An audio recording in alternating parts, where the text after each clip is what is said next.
hello छात्र छात्री सकल आज मैं बहुत दिन मूर्त तुम्हारे एन प्रश्न काकत लै नवम मानर जी छमहीया परीक्षा तुम्हारे निचे काखत छमहीया परीक्षा विज्ञान विषय सिलेबासर मैं तुम्हारे MCQ केटामान कुएशन लै यार प्रथम कुएशन तो दिया धरि लोৱা तलर नक्साটো এটা দাগযুক্ত পিয়াজ পাত কোনটো অনুৰ লগত দাগটো লাগি আছে ছবিটো ভালদৰে চাই লবা এটো পিয়াজৰ পাতৰ ছবি দিয়া হৈছে ব্লক কুক দিয়া হৈছে ইয়াত কালাৰ লগোৱা আছে কালাৰ স্টেন দি দিয়া আছে এই অংশটো কি আসলতে ইয়াত এড দিয়া আছে প্ৰটিন বিট দিছে DNA সিড সেলুলোজ আৰু ডিট দিছে ফসফলিপিড और यार शुद्ध उत्तर हम ऑप्शन सी सेलुलोज जेहेतु उद्भिदर कुकबेर सेलुलोजेरे गठित और क्वेश्चन नम्बर 2 महाकर्षण चैप्टर पर दिया है महाकर्षणर विश्वजनीन ध्रुवक जीर मान यात एड दिया 6.673 × 10 inverse 11 newton metre square × kilogram inverse 2 जेहेतु ए ऑप्शन तो शुद्ध गति बाकी ऑप्शन आमार चाबर प्रयोजन नाई ইয়াত শুদ্ধ উত্তৰটো হ'ব option A 6.673 × 10 inverse 11 newton metre square * kilogram square question number 3 দিছে তলৰ কোনটো সেউজগৃহ গেছ নহয় এ CH4 মিথেন বি H2O পানী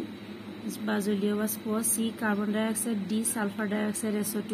ইয়াত এ বি সি তিনিটাই সেউজগৃহ গেছ হয় ইয়াত নহয় অপচন ডি সালফাৰ ডাই অক্সাইড SO2 क्वेश्चन नम्बर 4 तलर कोनটো সংক্ৰামক ৰোগ নহয় সংক্ৰামক ৰোগ মানে এজনৰ পৰা আনজনলৈ সহজতে বিয়পি নাযায় ইয়াত ডেংগু তো যায় বিট দিছে এইচ তো সহজে সংক্ৰামিত নহয় সি টাইফয়েড হয় ডি ইনফ্লুয়েঞ্জা গতিকে ইয়াত শুদ্ধ উত্তৰটো হ'ব option D H question number 5 ওজনৰ ৰাসায়নিক সংকেত কি ওজন অক্সিজেনৰ টি পাৰমাণৱিক অণু O3 হ'ব গতিকে অপচন बी शुद्ध O3 क्वेश्चन नम्बर 6 एटू होइसे एटा उद्भिदर कलार नक्शा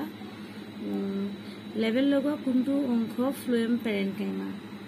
कोनটো ফ্লোएम পেৰেনকাইমা হইছে আমাক PQRS আমাক চাইটা অপচন দিয়া আছে ইয়াৰ ভিতৰত আমাক কোনটো ফ্লোएम পেৰেনকাইমা হেতু আমাক সুধিছে ইয়াত আমি চালু সালনী নলিকা আছে সালনী ফ্লোएम পেৰেনকাইমা আৰু সংগীকক PQRS এনেকা আমাক সুধিছে কোনটো আমাক ফ্লোएम পেৰেনকাইমা সুধিছিলে যে PQRS ইয়াত আমাক ফ্লোएम পেৰেনকাইমাটো হৈছে এটো গতিকে আমাৰ শুদ্ধ উত্তৰটো হ'ব ফ্লোएम পেৰেনকাইমা আৰ অপশনটো শুদ্ধ হ'ব আৰ গতিকে আমাৰ অপশন সি শুদ্ধ হ'ব কোৱেশ্চন নম্বৰ 7 ত দিছে বায়ুকলা পোৱা এবিধ উদ্ভিদৰ নাম হল এত আম বি কুহিয়া সি মেটেকা ডি তামোল গতিকে ইয়াৰ শুদ্ধ উত্তৰটো হ'ব মেটেকা অপশন সি क्वेश्चन नम्बर 8 एम भৰৰ বস্তু এটা ভি বেগেৰে গতি কৰিলে তাৰ ভৰবেগ হ'ব আমি জানো ভৰ আৰু বেগৰ পূৰণফলকে ভৰবেগ বুলি কয় গতিকে ভৰবেগ এম হ'ব ভৰ ভি হৈছে বেগ গতিকে অপচন ডি হ'ব এম ভি ভৰবেগ বুলি ক'লে আমাৰ হ'ব এম ভি क्वेश्चन नम्बर 9 উষ্ণতাৰ এসআই একক কি আমি জানো উষ্ণতাৰ এসআই একক কেলভিন গতিকে ইয়াৰ শুদ্ধ উত্তৰটো হ'ব অপচন বি কেলভিন